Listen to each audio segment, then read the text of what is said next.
Гостеприимная Абхазия – проект, ориентированный на поддержку, поиск и реализацию перспективных идей в индустрии туризма в Абхазии. Инициатор – Максим Гумба, финалист конкурса «Команда Абхазии». С 25 по 28 января 80 финалистов конкурса «Гостеприимная Абхазия» будут работать над своими проектами в рамках второго модуля. Например, проектная инициатива «Точка сбора», ориентированная на развитие велосипедного сообщества. Обладая 7-летним опытом в данной сфере, Леван Габеля и его коллеги, которые представляют этот проект, планируют создать хаб, где будет возможность объединить любителей езды на велосипедах. Первый модуль был очень информативным, очень интересным. Много чего интересного мы узнали, и было то, что мы знали до этого. И в период межмодулей у нас получилось открыть отдел продаж, нанять человека по нашему проекту, так как он уже работает на протяжении 7 лет.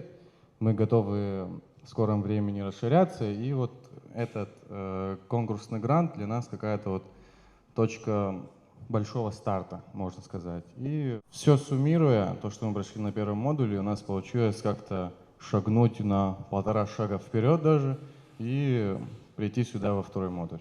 А Ирена Кулава представляет свой проект о народной музыке Абхазии – этнофестиваль «Уарада». Участница планирует реализовать его в мае. В рамках проекта планируется познакомить мир с абхазским многоголосием, танцами, кухней. И также в рамках фестиваля я планирую провести туристическую ярмарку, дать возможность нашим предпринимателям, нашим ремесленникам, держателям отелей представить свои стенды и на месте продавать свои товары и услуги, так как турист уже придет на площадку и будет предоставлен нашим бизнесменам. Также фишкой нашего фестиваля является на конкурсной основе право проведения традиционной абхазской свадьбы для туристов. То есть у нас за месяц до фестиваля будет объявлен конкурс, будем проводить нашу традиционную абхазскую свадьбу. Программа интенсива насыщена разными направлениями и темами. В первый день участники знакомятся с финансовыми вопросами. Второй день посвящается командообразованию и составлению дорожных карт.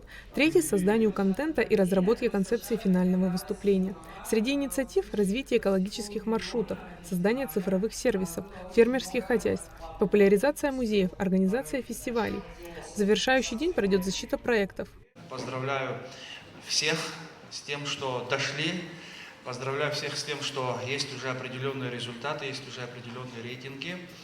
Спасибо, что относитесь со всей серьезностью, прикладываете максимум усилий к тому, чтобы воплощать в себя все те знания, которые даются нашими уважаемыми экспертами и модераторами.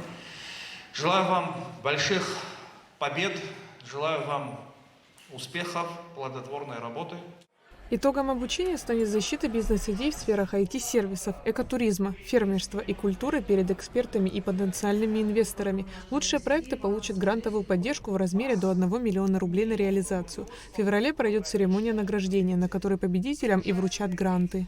Вы знаете, у всех разные инициативы, разные проекты, но только вместе, только в коллаборации, только в этой командной бесшовности получится создать действительно сильный продукт для Республики Абхазия. Ведь интерес к туризму развивается, растет, а когда турист пересекает границу, он становится уже гостем. И для него хочется сделать все самое лучшее, самое интересное, чтобы он с гордостью и счастьем рассказывал своим друзьям, своей семье о том, как он приехал сюда и захочет возвращаться сюда снова и снова. Я уверена, что именно такой результат и получится у нас в результате уже второго модуля чудесной программы «Гостеприимная Абхазия». Конкурс «Гостеприимная Абхазия» организован АНО «Команда Абхазии» при сотрудничестве с мастерской управления «Сенеж», АНО «Россия. Страна возможностей». Айлита Арутюняна, Сматгуния, Камила Джопуа, Абхазское телевидение.